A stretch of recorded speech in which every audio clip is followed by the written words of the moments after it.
This is Tommy's Outdoors 95. And folks, this is yet again an episode that I wanted to bring you for quite a while. And this is about I wanted to make an episode about the nature and wildlife in Poland, country I'm from.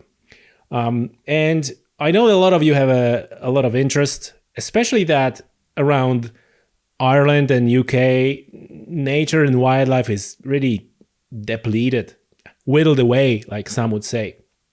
So if you're a nature enthusiast, a wildlife enthusiast, surely this must be of great interest to you, especially that this is a destination that you can, after the restrictions are lifted, you can go and travel to and witness yourself. So there are many regions in Poland that are worth talking about. But today I'm going to start probably with the most famous, here I'm saying, and it's not limited to Poland, which is Białowieża Forest. And as a Polish native speaker, it's hard to me to pronounce that in a way that would sound familiar to you. Bialowieza, Białowieska, Puska, whatever you say, Białowieża. But you know what I'm talking about. Białowieża is one of the last and the largest remaining part of the primaeval forest that once stretched along European plain. So European plain is really stretches from Pyrenees up to Ural Mountains, with the exception of Alps and Pyrenees and Carpathians. So really vast area that was once covered by the forest. Obviously, it's not covered by the forest anymore, not surprisingly, unfortunately. But we have an opportunity to see how it used to look like in Białowieża. You also might have heard that there are some problems, as usual, as this piece of land, this remaining forest is under immense pressure from illegal and legal logging and otherwise. And we dive deep into that as well. But during the conversation, we often got off tangent and talk about various other things related to wildlife in Poland, human conflict with wolves, for example, something that you might find interesting, especially if you're into rewilding. So our guest is Marta Klimkiewicz. She's working for environmental charity ClientEarth. And I can say that she is on the forefront of the fight to keep that area, keep that forest intact. And we also discussed kind of like how the land management situation look like. Where is the national park, and where, what parts of the forest are actually outside of national park. And as usual, the situation is more complex than you would think. Now, some of you might have heard that just recently there were some worrying news from Białowieża about resumed logging. And we cover that too. So although the episode was recorded before those news break out, I will have an update for you on the latest situation at the end of the podcast. So listen to the whole thing and don't skip, because if you skip it and you skip straight to the, update on the latest situation, this might not make sense to you, okay? So listen to the whole thing. You will learn a lot about the wildlife, about the local situation, about how that whole thing in national park works, how the communities who live there react to various situations, all this stuff. And then the end of that, we're gonna, wrap the podcast, and then it's gonna be extra bit related to the latest situation. So like I said, don't skip, because it might not make sense without you having the knowledge about everything else that we talk on a podcast. Okay. At this point, shout outs to Piotr Chorzela, who made this podcast possible. You should check his Instagram page. His Instagram page is in Polish, but also you could check his YouTube channel, and you can always turn on the automatic translation and enjoy videos of nature. And I'm going to leave the links in the description as usual, either in the show notes or in the description if you're watching this on YouTube. So before I let you enjoy this episode of Tommy's Outdoors, if you want to support the podcast and if you want to support what I do, the best way to do this is go to wherever you're watching or viewing this podcast and leave the rating, leave the like, put a comment. You watch and hear to listen to this podcast on various platforms. So each platform implements something else. So whenever you listen to or watching it, go there and do what you like, rate 5 stars, thumbs up, comments, whatever else. This is great help for me, for the podcast, and this is best way for you to support what I do. And now, ladies and gentlemen, without any further ado, Marta Klimkiewicz and Białowieża Forest.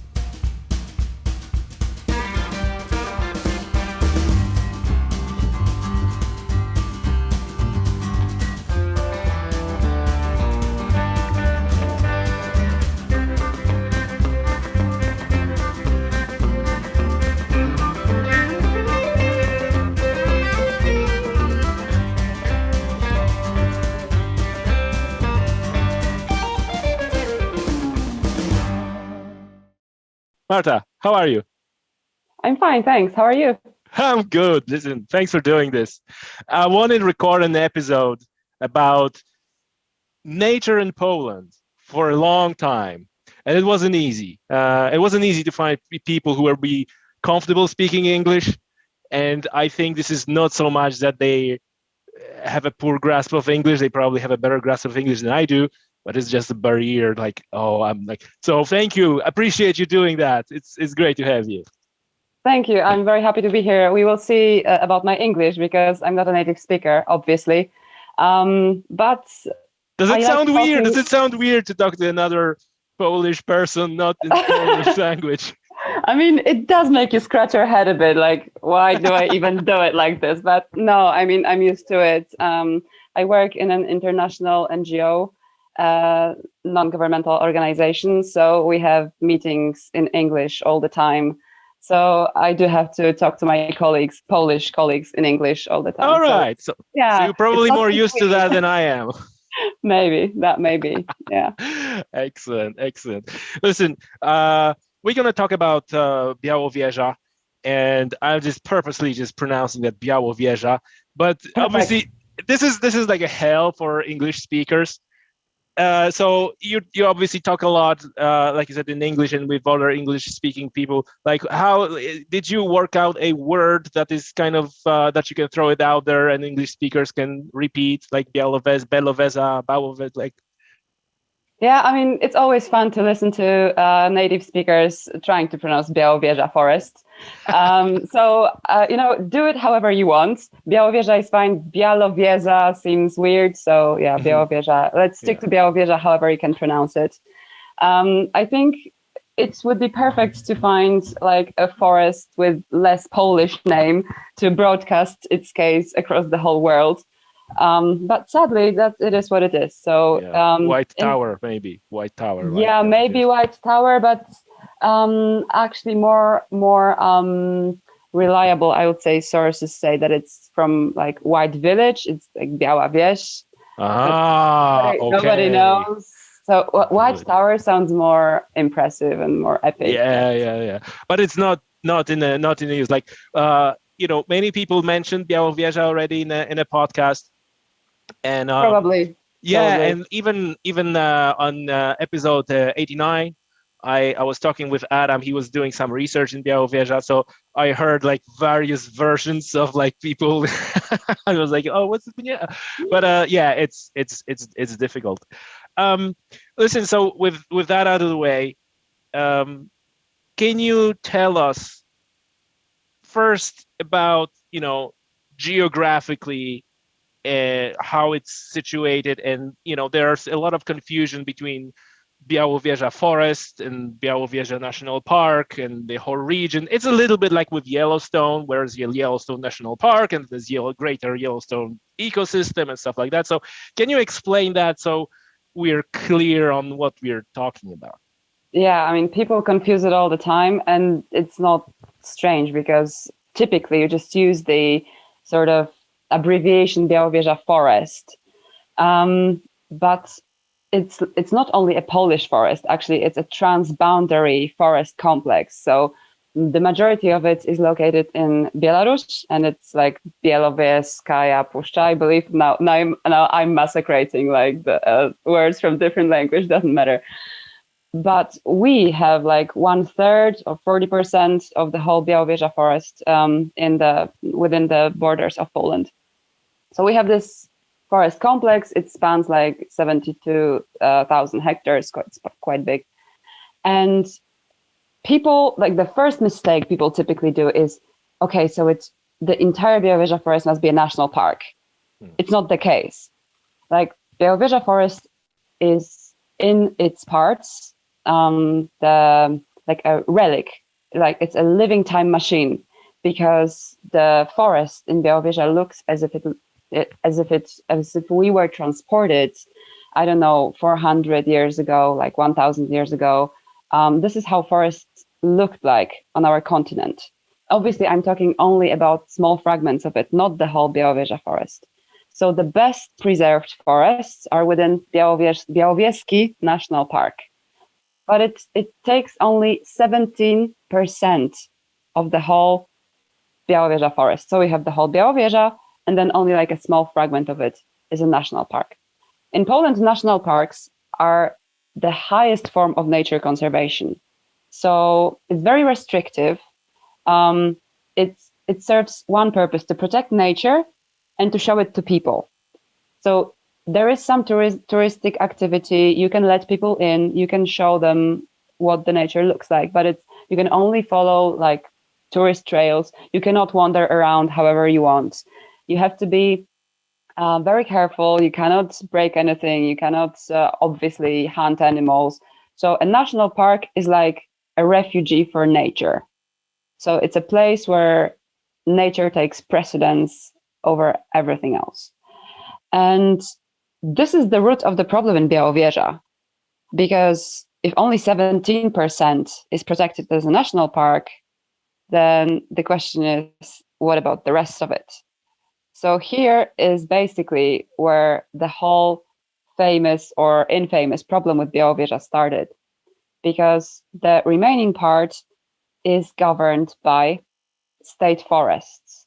It's a state-owned holding whose purpose is basically timber production. So their job is to plant trees, in like I'm talking obviously in a very simplistic way, but at its core. So sorry, I cut you off here. The question is like, do they plant like a native woodland, native trees, or is it like everywhere else? Like here, they basically planting Sitka spruce or like non-native, fast-growing species. No. I mean, forestry in Poland is like a very detailed procedure. I mean, foresters in Poland generally know what they're doing. They take care of nature wherever they can. They take it into consideration in their job. They try to adapt the species that they plant to the habitat that they plant them. However, it's not always the case, obviously, and it has not always been the case, historically speaking. Historically speaking, they would, for example, choose trees that would grow fastest and plant them everywhere, regardless of the habitats. It has been known to happen. But in general, the problem with Białowieża is not that the foresters don't know what they're doing. The foresters that manage, like the majority of the Białowieża forest, it's not that they do not do their job well. It's just that their job is not to protect nature. Their job is to make the forest productive, to obtain timber.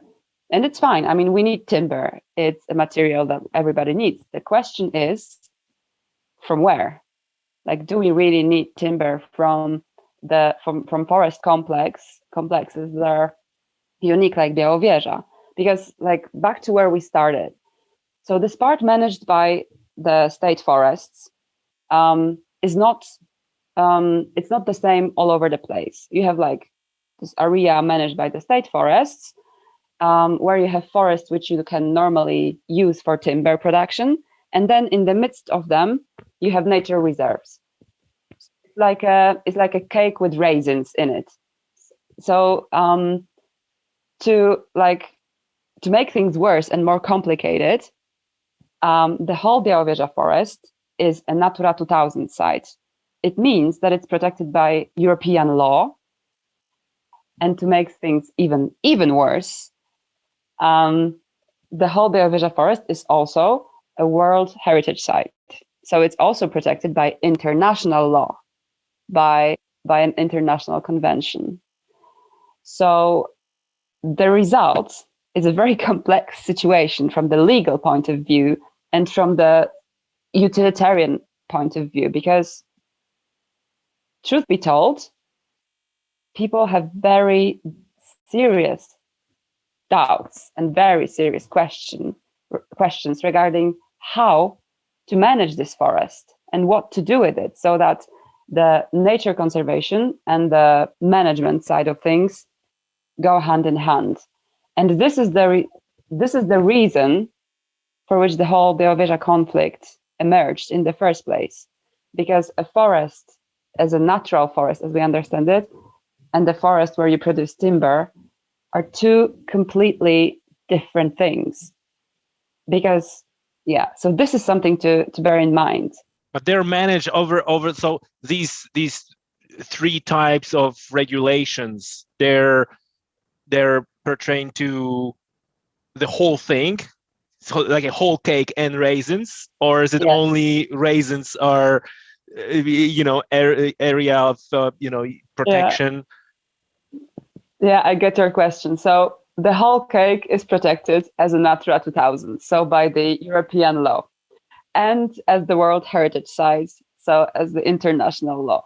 The raisins are the nature reserves protected by national law, and the national park is like a big raisin, like a big chunk of the forest, also protected by the national law. So, but by the look on your face, I can tell that you're already confused. So imagine what it's like when you actually have to do something in this forest. Everybody gets cross-eyed, because it is a very complex situation, and there is one simple solution to it. Actually, it has been suggested for many years now, like really 20, 30, I think 30, that the whole Białowieża Forest should be a national park. It would make matters really, really, really simple, because a national park is dedicated to nature conservation, period. So you don't have to produce timber, you don't have to make it economically profitable. Because I don't know if you know the story from the beginning, from 2016. I know bits, but I am sure that our listeners and viewers do not. So please feel free to lay that out. So the reason why this whole conflict blew up was because of like a very small insect called a bark beetle. A bark beetle is an insect that attacks spruces when they are weakened. So due to climate change, because sadly it's knocking on our door as we speak, because in Białowieża the mean average temperatures have been higher during recent years, and the precipitation was lower. Spruce started dying. There were like many spruce trees planted by the foresters, or even earlier, they're sort of creeped in on these areas with what we call the small ice age in Europe. Okay. And so they're native. So in other words, they're native to the area. Yeah. So the problem is that as the climate changes, the conditions for spruce become less and less favorable. So basically, these trees for these trees, it became too warm and too dry. So what happens when a tree is not happy, when it has not enough water, and when it's too hot for it? It starts dying, and then it becomes susceptible to sort of secondary conditions that weaken it even further. And in this case, it was the bark beetle. So normally, normally what foresters do when they have this bark beetle infestation. Bark beetle is a kornik in Polish. Kornik, exactly. So what they do? Typically, they intervene quickly. They cut down the trees infected by the bark beetle. They take it away from the forest to stop the infestation. If they catch it early, then the forest is safe. From the forester's point of view, it's very important because obviously if the bark beetle attacks too many trees, then they lose profit. So they are obliged to fight against it, right? But from the naturalist's point of view, a bark beetle is a normal thing in the forest because it is a part of a natural cycle in the life of the forest. This is how it's always been, and this is how it always will be. So the problem was that the Minister of Environment decided that the state forests had to act quickly and cut down the infested spruce trees so that the infestation doesn't spread. Yeah. So before we go, like, is that the known way of dealing with bark beetle, or is it? And yes, in fact, if they cut down trees quickly, they will address the problem, or is it complete not true? And because you cut down the forest, and the beetle will move to the next tree. Well, as usual, the key here is in details. You know, if you catch it quickly, then you have a chance to stop it. But it's only true for your average managed forest. So in a sort of tree plantation, right? It is not true, however, in forests like Białowieża because of the raisins. Because according to the law, in those raisins, those nature reserves, you cannot do anything. You cannot cut any trees. You cannot intervene in any way with what the nature intended. So the bark beetle is happy in there. It's safe. It sits there and it spreads on the neighboring areas. It's obviously another simplification, but I assume that we are not listened by many foresters and forestry experts. Yeah, so maybe somebody in the comments, some angry comments like, "Oh no, you're wrong. This is this and this." Yeah. Like, yeah, but it's all right. Yeah, like we're obviously we simplifying things. Yeah. So what I'm trying to say is that well-known forest scientists pointed out that, however, such practices are effective in normal forests, then in Białowieża, it will not bring the desired result, and it will have harmful impact on the nature of this forest, because this is where we touch upon the subject of the European law, the Natura 2000 sites. According to the law, you are supposed to protect very precise species and habitats in these Natura 2000 sites. And if you do something that will affect them in a bad way, then it's a big no-no. And it's considered like a violation of the European law. So basically, this brings us back to the fact that the decisions regarding Białowieża were taken quickly. You cannot take such decisions like that when it comes to fragile, complex forest ecosystems. In a normal, regular forest, which that has the main function of producing timber. I know how it sounds, but it's what it is. Then okay, I mean, that these decisions should be taken quickly and can be taken quickly, but not in such fragile and vulnerable system of interconnected elements like in Białowieża. Yeah. So I just want to clarify on these forests, on these timber plantations.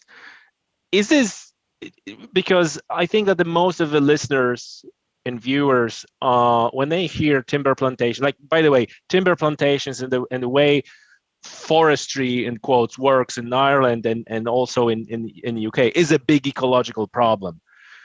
And because they're essentially like a dead zones where you have a very densely planted Sitka spruce trees, like one after another, rows, there's like completely no light can go through the canopy, is essentially dead zone.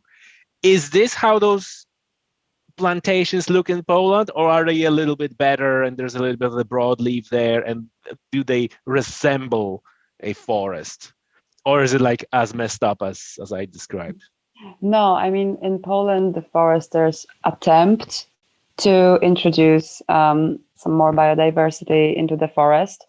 But the thing is that if you want to produce timber, you have to produce a very specific shape of the tree. So it has to be straight.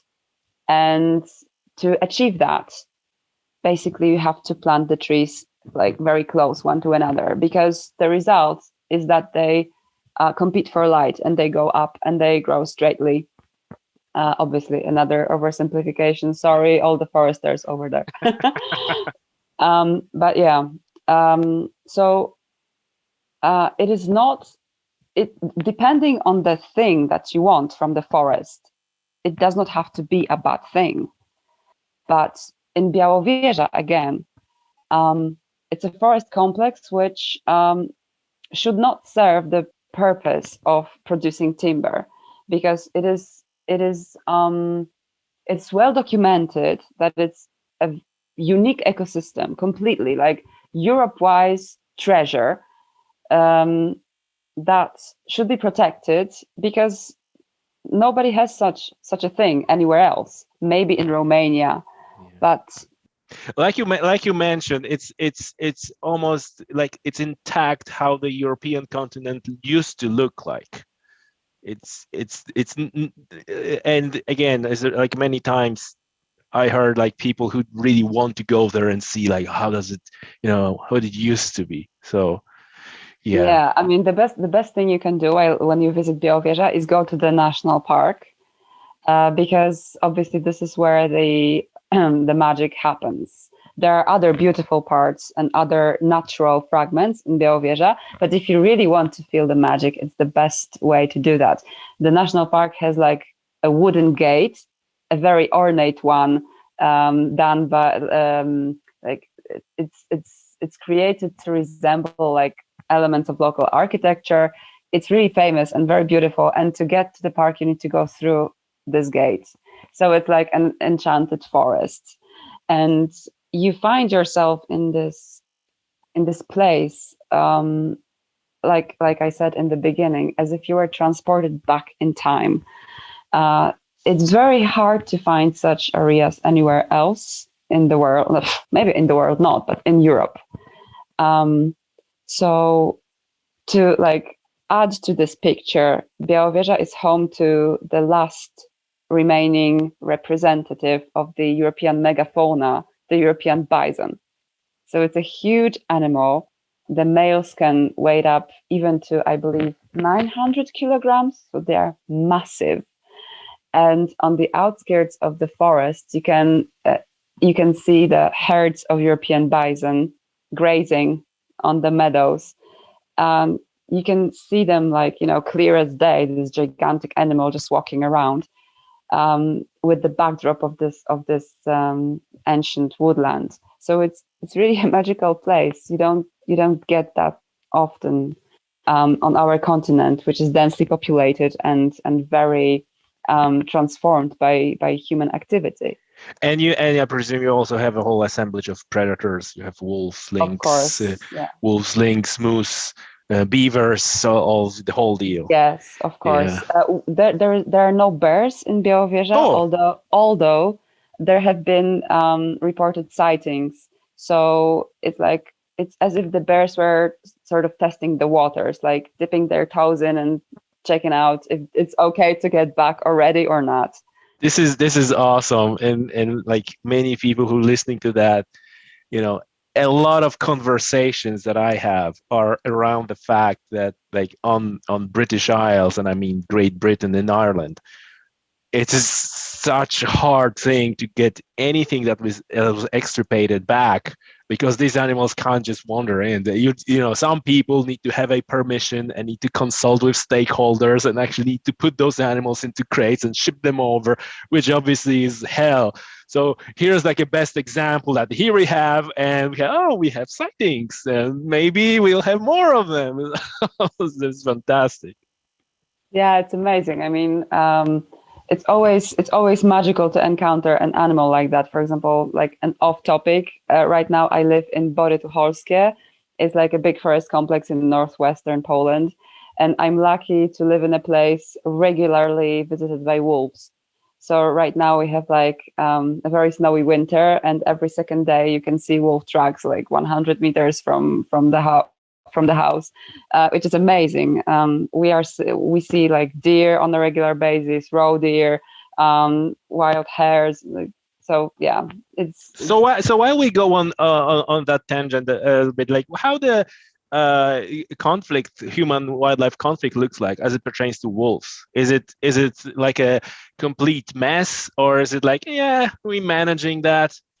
No, I mean, it's not a complete mess, but the thing is that so far this subject has emerged on several occasions in debates between scientists, politicians, and representatives of local governments, because the fact is that in Poland we have a growing population of wolves. Nobody really knows how many are there, because it's really hard to count them. Like a wolf can do like 20 kilometers per day easily, so they move around a lot. I was listening to a webinar organized by FACE. It's like European Hunters Organization, titled "Living with Large Carnivores" or something like that. And it was like a person, like I don't remember his name, from Poland, and he went as far as saying like Poland is covered in wolves. It's like you can't go and have a burger without having wolf hair in your soup or something. Yeah. Okay, I can state for the record that it's not the case. I mean, it's not covered in wolves. No. No, I mean, according to some data, if you count how many wolves there are supposedly there, then we would have more wolves than people in Poland. Also not true. Yeah.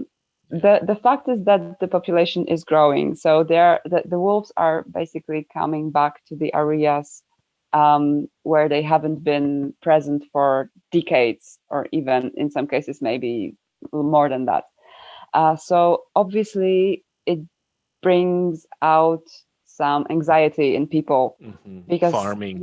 Sure. Yes, in our culture the wolves are a vilified species. The red dragon. I think like that across the world. It's natural, right? As a species, were competing with wolves to some extent. Of course. Yeah. Same old. Yes. So obviously it may be a real problem in rural communities where you have sheep or cows or horses, and these animals stay overnight on their pastures. So they may fall prey to wolves. And there have been cases like that, particularly in southeastern Poland, in the mountains. But there have been no known cases of like wolves attacking people. In general, it's a species that stays away from us. The problem, for example, one of the potential conflict lines between us is dogs, because wolves perceive dogs as either competition or prey. So they have been known to attack dogs, even within villages. So if you leave your dog overnight outside, and you don't have a fence around your household, there is a danger that you may not. So not even sheep, dog is the one that stands out. Yeah, exactly. I mean, because that's interesting. It's emotive. I mean, people love dogs, and everybody loves dogs. People in the village, people in the city, everybody either has dogs or knows somebody who has dogs or likes dogs in general. So if you imagine your, I don't know, Spiky or whatever the name of the dog is, eaten by a big bad wolf, then it brings out like lots of emotions in you. But in fact, it's at this stage, at which we are currently, it's very easy to counteract. Like the first and foremost, the easiest thing that you can do for your dog if you take it to the forest is just put it on a leash, period. Like it will be safe. The wolf will not approach you and eat your dog on your leash. Like it doesn't work like that. The other thing, if you are a farmer and you have livestock, then there are known methods which are used to protect livestock. For example, I have personally seen, it looks really cool, pastures that were sort of fenced off with wire, which had like very long stripes of red material hanging from it, because this is something that wolves are apparently afraid of. Oh. So it looks cool and it's apparently efficient and not that expensive.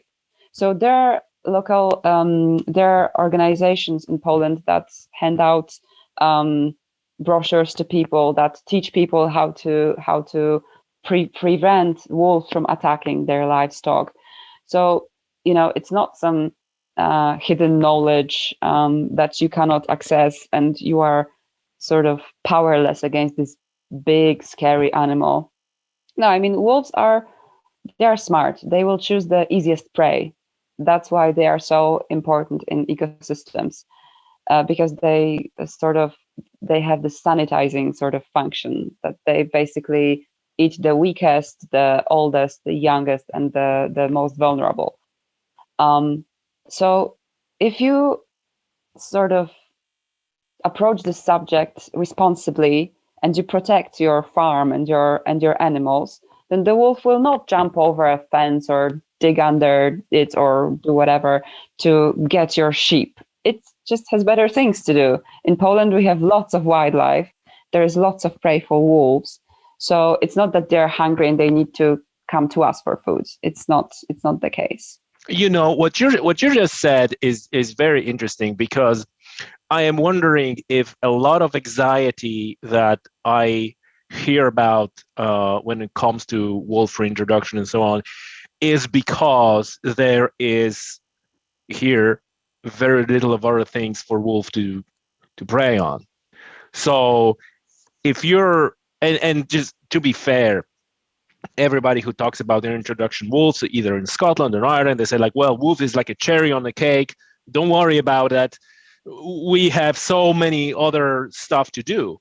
But in fact, like you said, if we just dump the wolves, right, they will have to eat sheep or something like that. Well, in this situation, there, like I said, they're probably it's gonna be easier for them to go and hunt a little retarded roe deer than try to break or dig under a fence and to get to this big massive cow. They're going to be doing something else.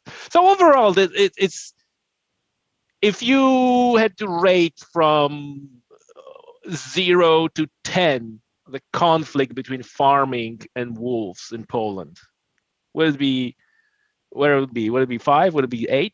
Would it be 3? I'd say that it depends on the region, because obviously give me bracket like from 0 to 10. Yeah. Well, okay, from my perspective, but I'm not a wolf expert and I'm not a farming expert. I would say it's between 2 and 3 maybe at this point. Seriously? Yeah. Oh. I mean, it's not. I mean, in some places probably people would say, okay, it's a 5 or 6, because some of our livestock, I don't know, got eaten a few months back by wolves. But we are still not at a point where we have what we could call a systemic problem. Okay. But provided that some people are actually getting worried about this, I think we are getting to a point where a serious debate about wolves will become like in the mainstream of the public debate, because some people in general are in favor of managing nature. Namely, I'm talking here about hunters, for example, because some consider hunters and wolves as competitions, because they hunt the same thing, right? It's another simplification, but in a way it is true. So hunters have been known to say that, okay, we should manage wolf population in Poland because wolves are eating deer, and it's not a good thing because we cannot protect one species at the expense of the other. What I think they are missing is that it is a natural order of things. And obviously, we live in disturbed ecosystems, right? So it's not that the ecological principles that rule undisturbed natural world still apply 100%. But in general, when the population of the carnivores increase, when the population of the prey increases, the population of the carnivores increases, and vice versa. So theoretically, for now at least, I would say that things are sort of in balance, but what the future holds, it's really hard to say because it's really hard to predict if you have so many variables. Yeah. So it's encouraging news. And so right now, wolves are strictly protected in Poland, I presume. Yes, you cannot hunt them. Yeah. So there's no even like a management permits or anything like that. There's like they're out of bounds. Yeah, I mean, obviously, if something happens, like if one wolf is known to be aggressive or dangerous or something, then you can apply for a permit to either scare it off or shoot it. Oh, you can scare it off. But it's a case by case scenario. You cannot ask for like 50 wolves and just let. Yeah. Gotcha. Okay, that's cool. Thank you for that. I think that that clarifies many things, and that's a part that is that will be very interesting to many rewilders that I know. Like, how does it look like? Okay, let's go back to Białowieża. We have like a nice tangent. So where we left it off. So we left it off. You explained about conflict and how it all started with the bark beetle, and how people were trying to react and cut down trees in a sort of forestry timber production areas. But then we have those protected sites, those raisins in the cake, and they're obviously act as a reservoir, if you like, for this bark beetle. Yeah, exactly. So basically, the thing is that in essence, it is a conflict of two visions of the forest, of a forest which is a natural ecosystem with intertwined elements, and a forest that is there to serve our purposes. And it's a very it's a very well pronounced sort of tension between those two visions. And like I said, the way to actually make it work would be probably to just agree that, okay, in this particular place, timber production does not make economic sense. It's more harmful. It does more harm than good. Let's just turn it into a national park. So if this is such a great idea, why it hasn't happened? Yes, that's my question. Is the question for the centuries. I mean, the answer obviously is both simple and complex. It's complex because it entails like many stakeholders. In Poland, to create a national park, although it's national, you need to get approval from local communities.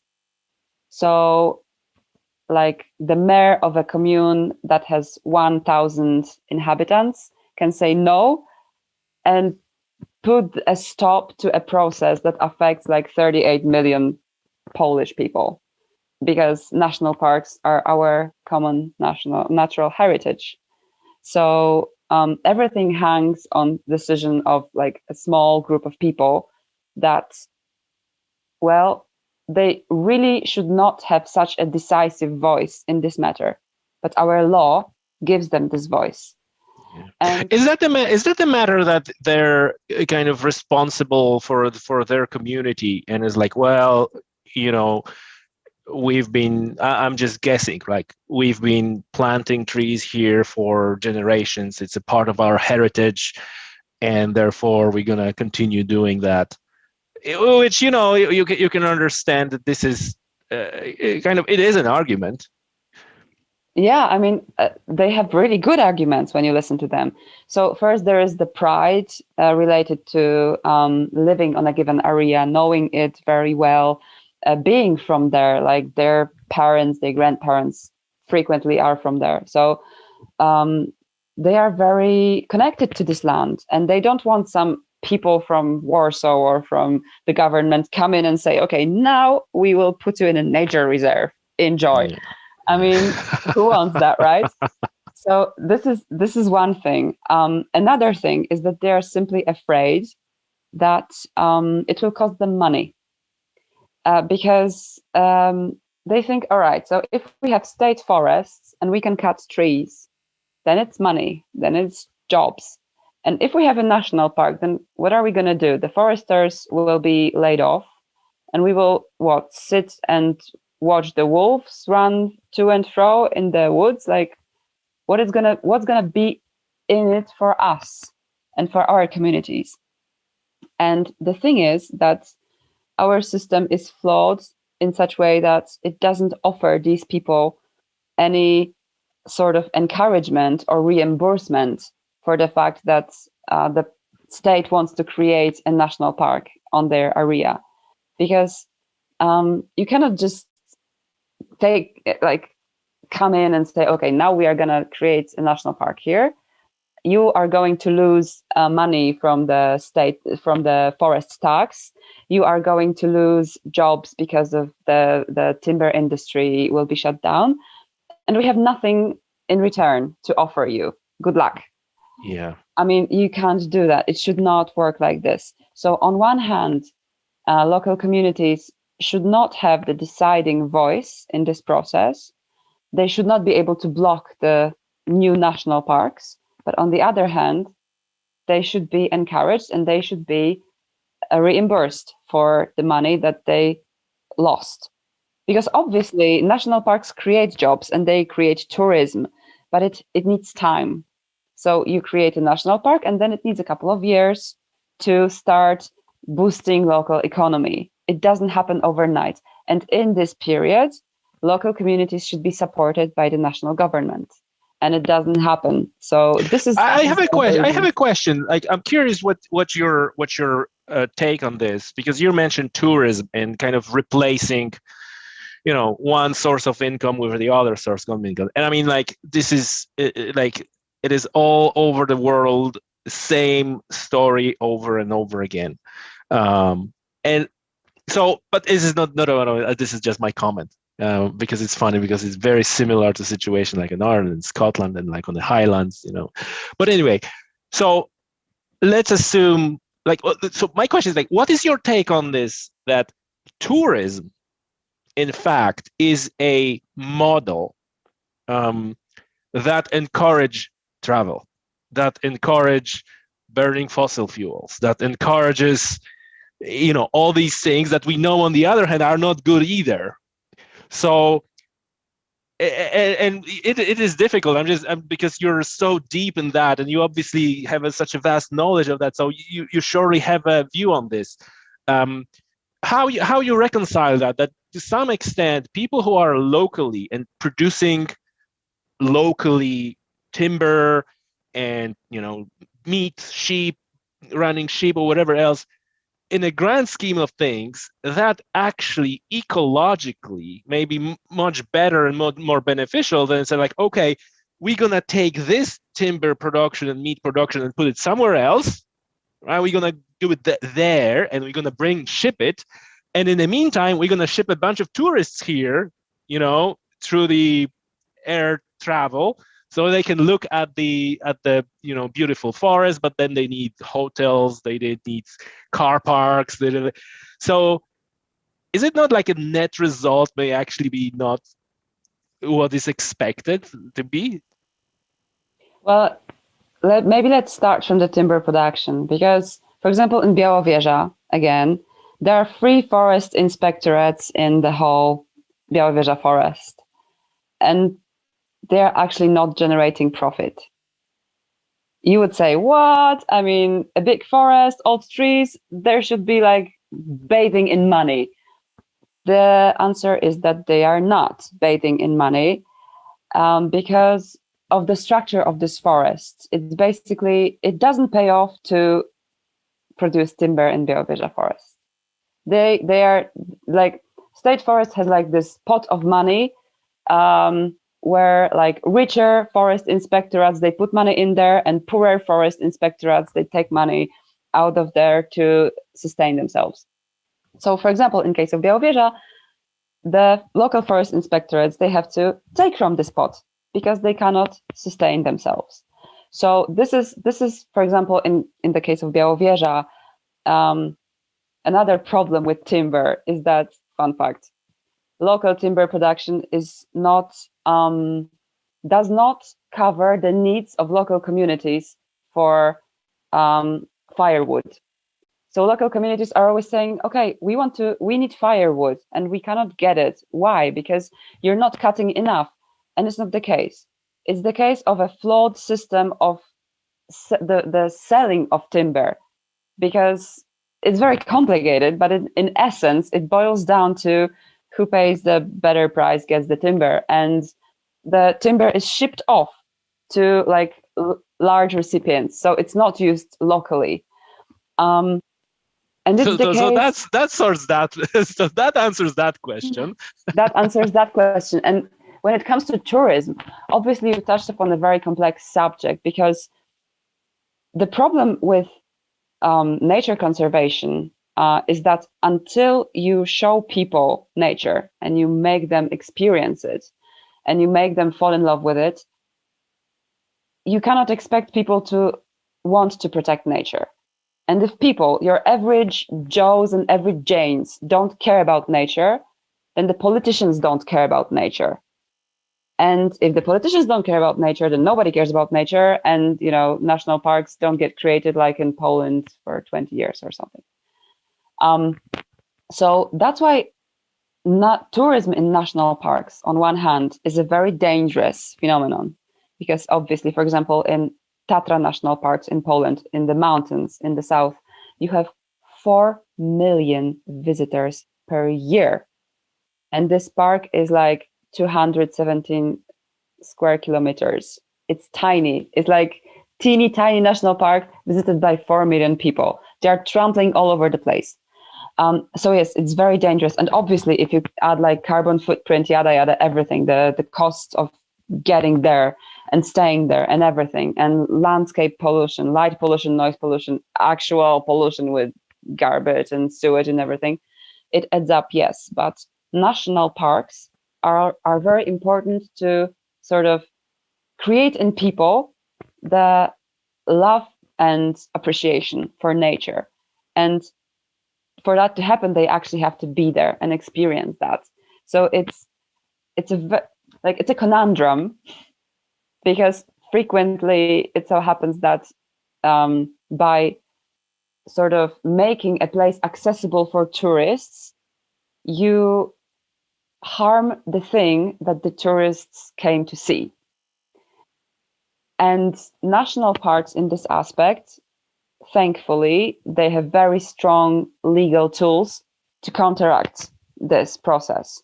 So that's why it's vital to identify like those crucial natural assets that you have in a given country and protect them in a form of a national park or nature reserve or something. Yes, it will attract tourism because it's a well-known fact and well-documented fact. Like scientists have been all over this topic for a while now, that national parks attract tourists because of the prestige of the place.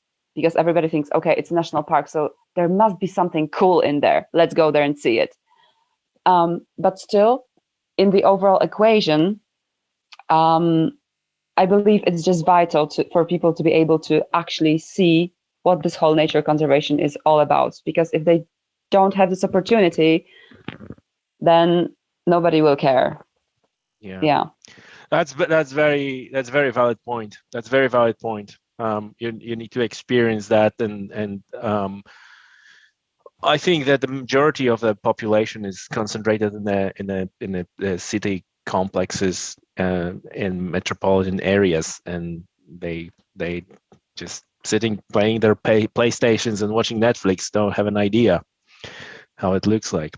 Okay, let's go back to the conflict. So we mentioned that conflict a few times already, but what is actually that conflict? Like where we? Yeah, so it all boils down to the fact that the state forests and the Ministry of the Environment wanted to counteract the bark beetle outbreak. Back to the bark beetle. Okay, so let's start again. I knew like that this conversation is so interesting that we're going off the tangent, and now we need to go. And then it always goes back to the bark beetle. The bark beetle. So we have this bark beetle. Foresters trying to do something, they can't do anything. Well, they can do, but there's like, okay. And so where's the conflict? The conflict basically is because the foresters wanted to cut the infected trees and take them out. And they started doing this. They just went in and started cutting trees. And they did it without first properly checking if this will not harm nature in the Białowieża Forest, specifically the species protected by the European law. But did they start cutting trees in the raisins areas? No, not in the raisins. Okay. Oh, okay. Yeah. Okay. Yeah. We have this term like a raisins. Is that how you guys speak about these things, or is it just for the purpose of this podcast? We just introduce the term. Typically we have something like visual aids, so we don't have to slide or something. Yeah, and here I'm just like, okay, I have my hand. So what do we? Yeah. No, that's great. I mean, that's you see this chocolate chip cookie with raisins, like yeah, exactly. So basically, the problem was that the foresters and the ministry they didn't do the proper assessment of how the logging will affect the protected species in the Białowieża Forest. And also, like, this operation was massive. There was heavy equipment going all over the place. So it was very, the impact on the forest was really, really intense. And the result was that the scientists and non-governmental organizations raised alarm over this, like, hello, what's going on is terrible. Stop the logging right now. Like, take a step back and let's reconsider. Let's try finding some other solution. Okay, so sorry, I need to stop you right there again. So if they were cutting effectively in the area that is timber plantation anyway, yeah, then who gives? Well, but this is coming from vastly different model of timber plantation, because like I said, like what I'm visualizing and what most of our listeners visualizing here is like you planted this massive timber plantation and then you clear cut it and then you plant it again and you clear cut it. So I presume that's different now. That's different in Białowieża, because it's not like a plantation, all over the place. It's like a little bit here, a little bit here, a little bit here, a little bit here. And everything boils down to European law and the fact that it's a Natura 2000 site where you have like very precisely pointed out species. In this case, it were like bird species that saved the day. And to make long story short, you cannot do certain things that affect the habitats of these species. So, for example, in this case, it was a three-toed woodpecker and pygmy owl, two species protected by the European law that they inhabit. They need like dead spruce to live, and the local scientists, not local scientists, but the scientists that worked in the Białowieża Forest, they concluded that what is happening there affects these species. Obviously, this was just one aspect of the case, but it served as a leverage for the NGOs to be able to submit a complaint to the European Commission. Because if you find out that the European law is being violated, then what you do is that you write up everything that you know, you back it up with scientific analysis, and then you send it to the European Commission. And the European Commission gets this paper and either asks you additional questions or decides, okay, this is some serious problem. We need to act now, and opens what is called an infringement procedure against a country. So in this case, the reaction from the part of the Commission was like this. It was really, really quick. It was unprecedentedly quick. Normally, the European Union takes their sweet time in reacting to things. Not in this case. They reacted within 2 months, I believe. And they what they did was that they directed the case to the highest court of the European Union.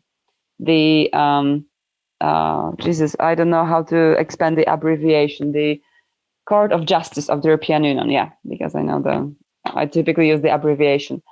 And this court stated, after analyzing the case, stated that Poland is violating the law of the European Union, and it has to rectify the situation as soon as possible. So stop you right there. So even for my own purpose, so this is because by the European law, the whole area is protected, not only the raisins. Yes, exactly. Okay. That brings us back to the beginning. Yeah. So they are allowed to do, the foresters, allowed to do some of the logging and some of the timber production within that area, provided they're not affecting protected species and so on. So from the perspective of European Union doesn't care about the raisins, they care about the whole thing.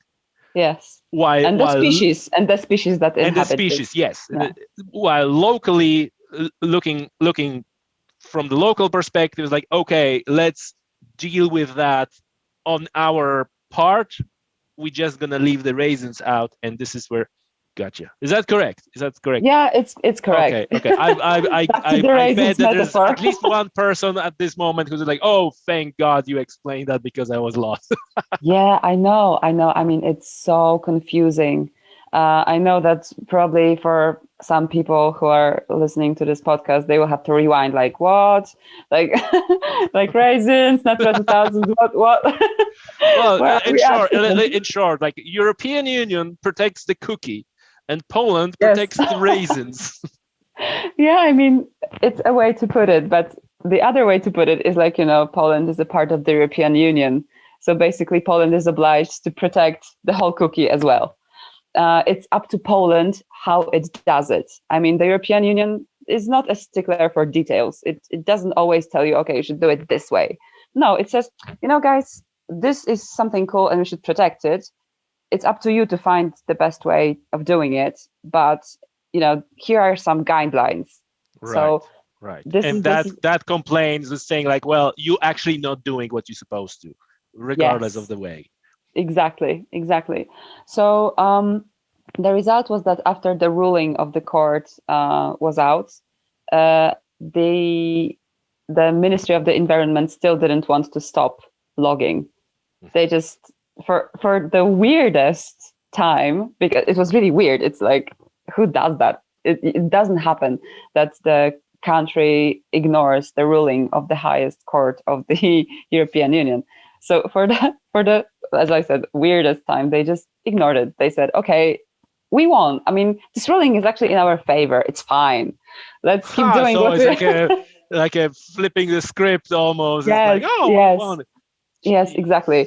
But then the European Commission said that, the playtime is over, and if you don't stop logging, we will impose financial penalties, and you will pay like horrendous money for every day that you keep logging in Białowieża Forest.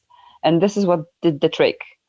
This is what made the state forest and the ministry to reconsider their action and just take the harvesters out of the forest.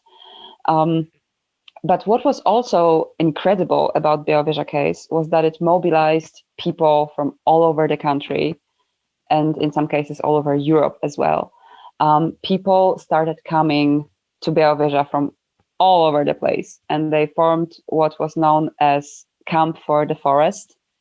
It was like an activist encampment without any real organization or structure or hierarchy or legal form. they just came together to try to prevent the harvesters from doing the logging. Was it kind of a chaining yourself to the tree and this type of thing? Yes, I mean that's not a good look either. To the trees and to the harvesters, like obviously the methods that were used to stop logging in Białowieża by various groups and various people. There were many diverse. Obviously, scientists, they issued open letters. Scientists do. Like scientists do. ClientEarth, my NGO, we are lawyers basically. So we, together with other NGOs, we submitted a complaint to the European Union. Regular people who couldn't do either of these things just went there to protest, and there were also protests in all over the country, even in Warsaw, in the capital city. So it was a moment that brought public attention to the way that our forests are managed and to the way that nature is preserved or not in Poland. But Białowieża also did some damage in this aspect that right now people are very polarized. Like nature conservation became a very touchy subject because you can either be on one side of the barricade or on the other. And you either greeny, vegan, lefty, or you right this and that. Exactly. And the truth is obviously, well, it's not always in the middle. The truth is where it is. But in this case, you just have to take into consideration these many, many building blocks of the situations. I mean, it's not black and white. Obviously, okay. Thankfully, the law does the job in stating what's black and white. So our organization, ClientEarth, has an easy job because we deal with law. So if the law is broken, then we know what to do. But when it comes to other things like the vision of the forest, which I mentioned earlier, what it should look like, whether the sort of human interference with the forest should be more or less intense, and if where and when, how to separate it, how to unite it, how to take, for example, tourists into consideration or people who basically want to spend time in the forest. It all becomes this very complex jigsaw puzzle, which you cannot solve by just cutting everything in half and saying, okay, this is bad, this is good, and now let's just kill each other over this, because this is basically what's been happening a bit. So in this aspect, Białowieża did some good, and Białowieża case, it did some good and it did some bad for the public discourse, the public dispute about nature conservation in general. Was there much of the a counter protesters? Because I can see all these people who are greeny, vegan, cuddly leftists, and so how much was it? So I presume there was more of people who wanted to protect nature. Was there much on the other, I presume people coming from the interest groups, I would imagine, foresters or was it? Well, with foresters, it's actually a funny story, but I will get back to that in a minute. But if we are talking about a counter sort of strike, then people who I think were maybe not offended, but maybe they opposed the thing that was happening, the protests and the blockades and whatnot, were local people from Białowieża. I mean, some of them supported the protests, some of them took part in it, but there was a big section of local communities, particularly those that were there since forever, older people, etc., who felt that the forests worked in some way for decades. Like foresters were, and what they did and how they did it were a part of this. And now they have this invasion of people from all over Poland, invasion of journalists, of NGOs, of people doing strange stuff. And they are sort of left out of this conversation. They are sort of pushed to the margins. And so you have you have a tangible tension in local communities in Białowieża on regarding this subject, whether it should be a national park or not.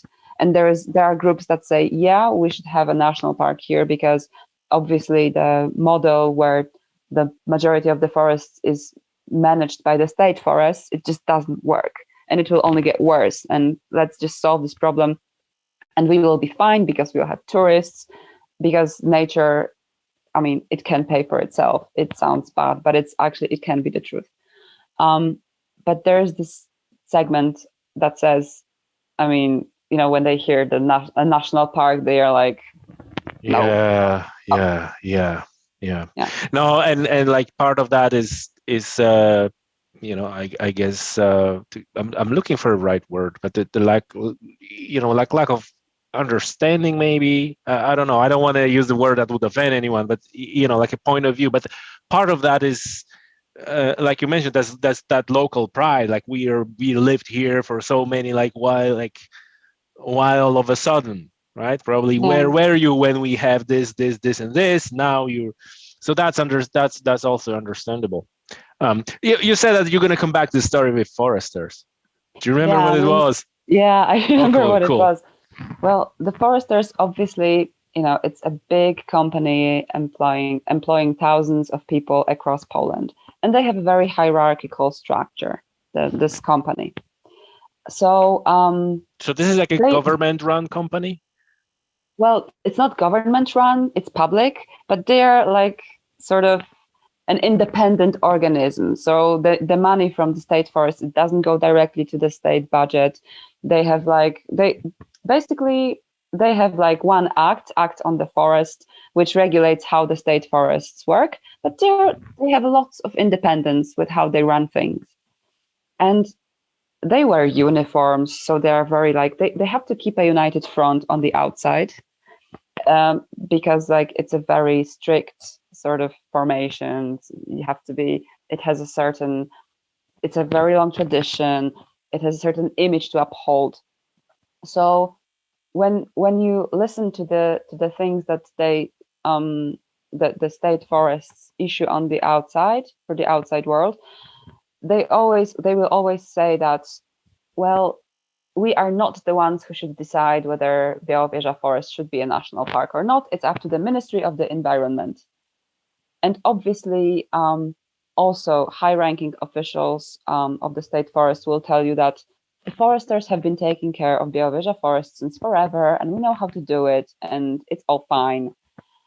But, you know, when you talk to like regular foresters behind the scenes, when you're at some conference or at some meeting and you just have a beer and you talk to them like, you know, person to person, what's up, what do you think about this or that, then they admit that, you know, Białowieża is more of a problem for us than anything else, because we know that we cannot really do our job there in a way that it's profitable economically, in a way that will never cross any lines when it comes to nature conservation, because you cannot, like, you know, you put a toe in the wrong direction in there and you just stamp on some protected plant or protected animal.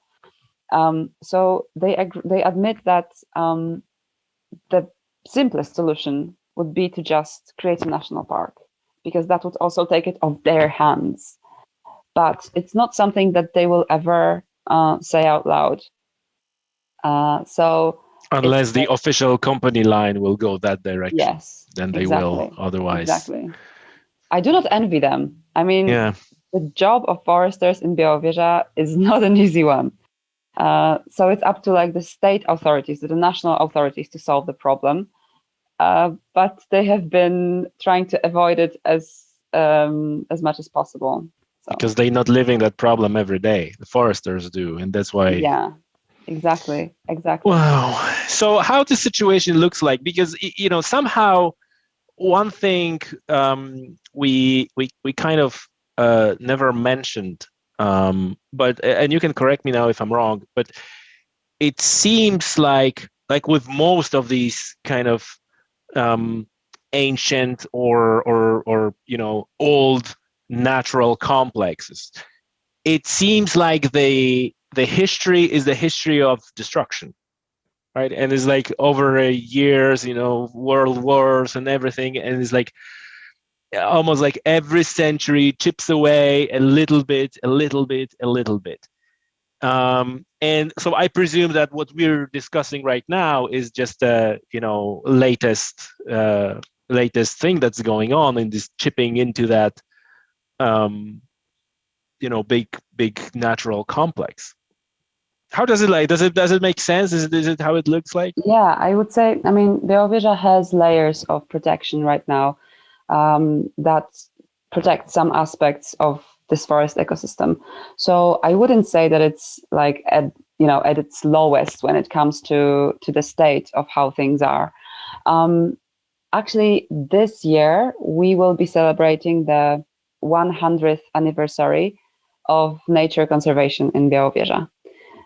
Because 100 years ago, the first nature reserve was established on this area. So the last century, with some exceptions, saw progress in this case rather than the other way around. Obviously, there were some instances of exploitation of the Białowieża Forest, but not at its core, not in the areas that we now call, the natural areas of the Białowieża Forests, only in the sort of managed parts. Wow. So it's optimistic. It's not happening often. I hear some optimistic news and some good news. That's good. Yeah, in general, I think things are looking up because now everybody in Poland knows the name Białowieża. It brought people's attention to the fact that, okay, it has been 20 years this year. It has been 20 years since we established the last national park in Poland. Only 1% of our country is covered by national parks. 1%. It's close to nothing. And these are our most valuable environmental refuges, places that nature thrives and can regenerate itself and can be shown to next generations.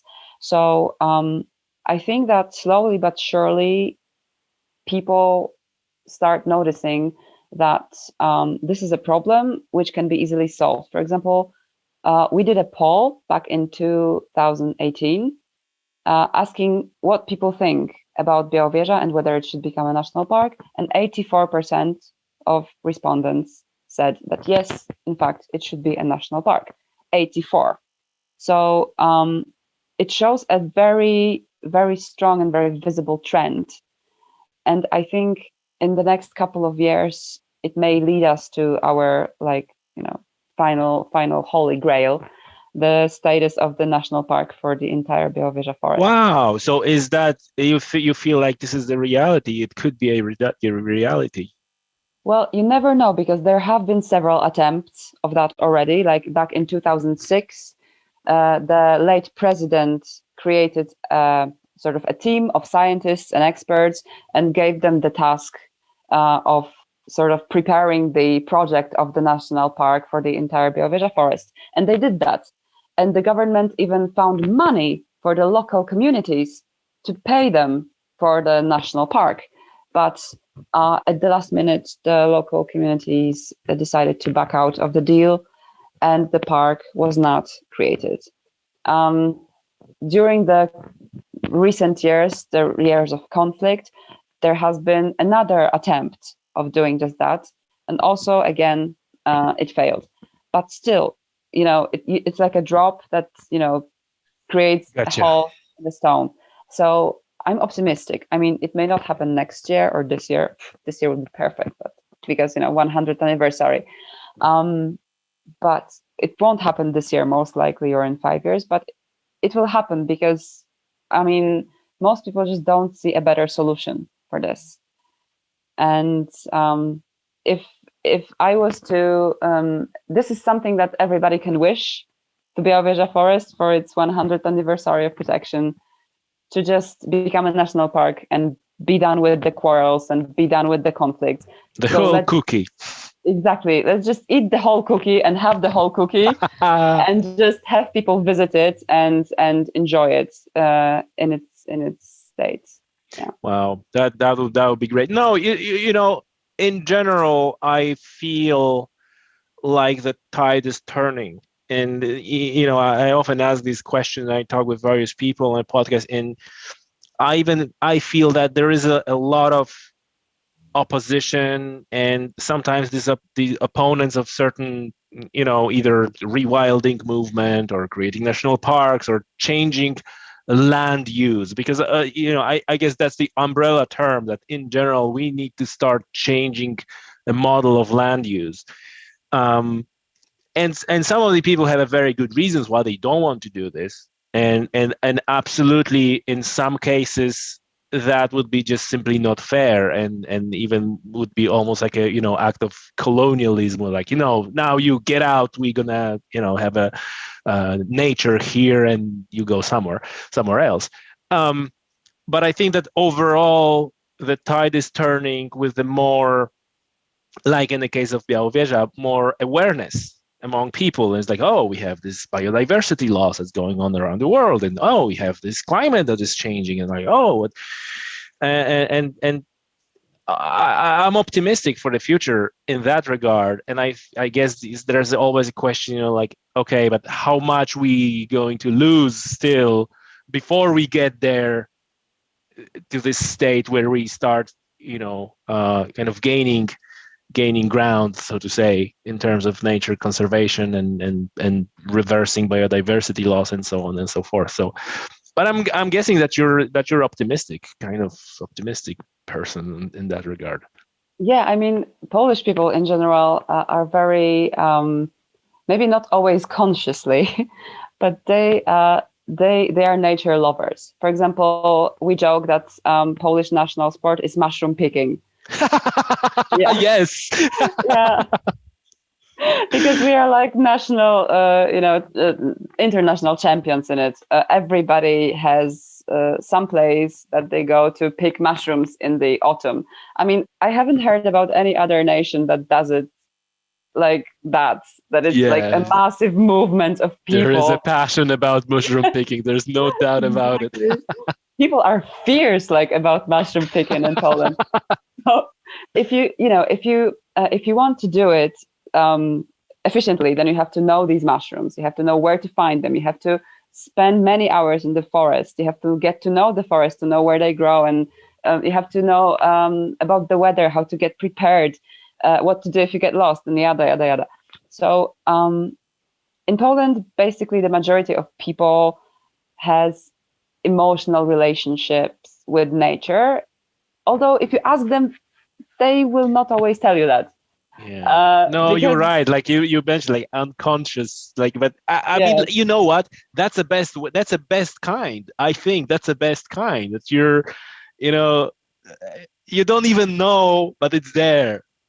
Yeah, exactly. And if it's reinforced by actually, you know, taking people to places like national parks and educating them in a more structured way, then they connect the dots. Like they connect the dots that, okay, if I want to have a forest with mushrooms, then you have to have some biodiversity there. You cannot be just like a wooden plank plantation. Exactly. And okay, so this animal that I saw or this bird that I heard, it's this thing that I am seeing now on the educational board or that the national park guide is telling me about. And in such way, you just build a system of knowledge intertwined with emotions that's like make people care about these things. And I've noticed that more and more people simply care about nature and about, for example, climate change. 5 years ago, it has been a non-issue for people. Like the subject was completely absent from the public debate, and now it's all over the place because people started noticing, okay, it's like 5th winter without snow. What's happening? So obviously the difference between weather and climate is yet another thing that many people don't grasp, because when we have snowfall like now, some people are like, okay, so where's your climate change? Yeah, climate change is over. We have climate change over. We have snow. Exactly. We're calling it off. I mean, it's no longer an issue.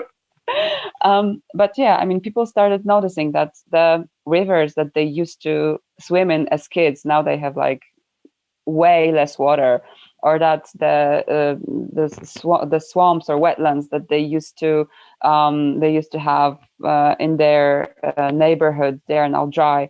So they started scratching their heads and like admitting that, okay, maybe there is a connection, maybe there is something that we could actually do about it.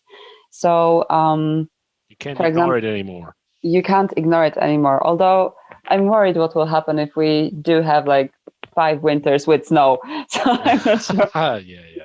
Yeah. I'm not sure whether the whole process would not be reversed.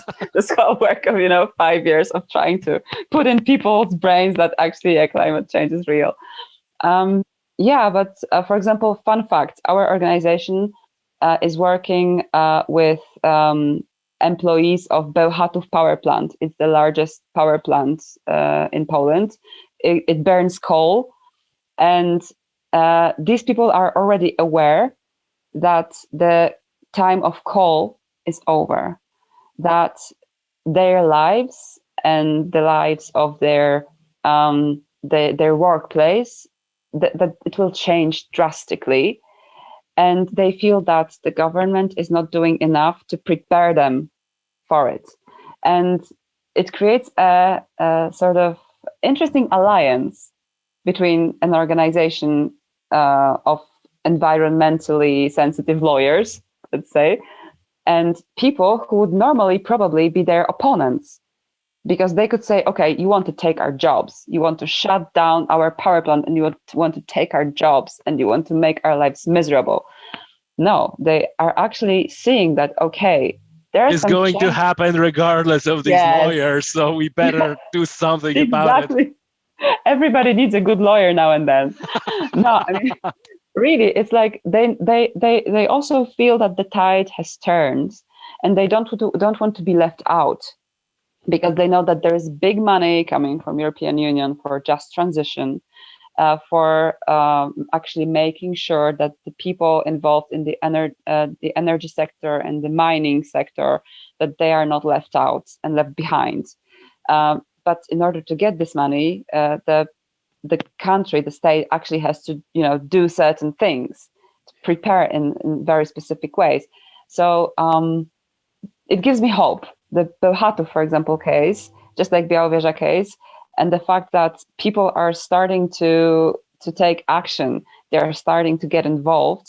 It gives me a lot of hope for the future. Really, maybe I'm saying that because I work in an NGO, and NGOs are like hope-powered entities, basically. It's just, that's a very well put. Hope-powered, yes, I agree, 100%.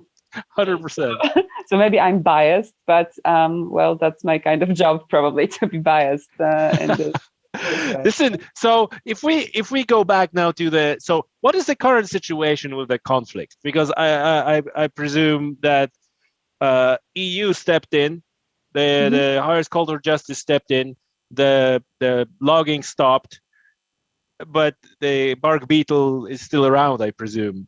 So what's the current situation? Is it just waiting to blow up again, or like, what's the deal? No. Right now the logging has stopped, and right now there are many sort of processes happening behind the scenes. That the aim of these processes is to create plans for the future of Białowieża Forest. They need to create new management plans for forest inspectorates. They need to create the management plan for the World Heritage Site, the UNESCO, and many other things. Last time I counted, I think right now the Ministry of the Environment is working on 5 different plans for Białowieża Forest, either is or will be working in a very short period of time. So basically, we are in the phase of this conflict where no logging is taking place. There's this peace and quiet on the surface, but there is a lot of stuff happening behind the scenes that will result probably this year or probably this year in like another phase, because there will be lots of public consultations, lots of opportunities for NGOs to step in and articulate their views on these things. So I think we are re-entering a moment of turmoil when it comes to Białowieża. It will not be as bad as it was, because I hope nobody will make the same mistake twice. But definitely after a moment of peace and quiet, things will start happening again. Yeah, there are going to be people unhappy with those plans, and they're going to be protesting. Obviously. And then someone, yeah, the usual. So fingers crossed, it will end up in a protection of the entire Białowieża Forest, entire cookie. Listen, just to finish off, for anyone who listening to that, who are in Europe or maybe even outside of Europe and would like to help in any way, what's the best way to get involved? And you know, like, yeah, is there any system of donation, or is it pretty much fragmented? There's like a lot of organizations and you basically have to pick one and decide, or like how to get involved? That's really my question. If anyone wants to protect this unique in Europe and in the world ecosystem. Well, first and foremost, stay informed, because the media attention has not been as focused on Białowieża recently as it has been when the conflict was in its like acute phase. So I would say just follow the news, and if we need your help, then we will ask for it. You will hear our plea for help, because be it a petition, be it an open letter, if we need your signature or your funds, then just keep an eye out, because international support is vital for the Polish people to know that people from across Europe have their backs and they care and they want to help is an immense support. So just keep an eye out for Białowieża news, and we will. Any particular outlets that you would recommend to keep the eye on? Well, for example, on the European level, the Politico has been regularly publishing stories on Białowieża. But also, if you enter any website of our organization or Greenpeace or WWF, you will be sure to find news on Białowieża over there. Right. Listen, it's been extremely interesting conversation. I appreciate your time. Thank you very much for doing this. Thank you. It was a pleasure. All the best. Thank you. All right, folks. So as you have heard, since we recorded this episode, the news break out about the resumed logging in the forest. And I felt like this podcast wouldn't be complete if we haven't covered the latest update.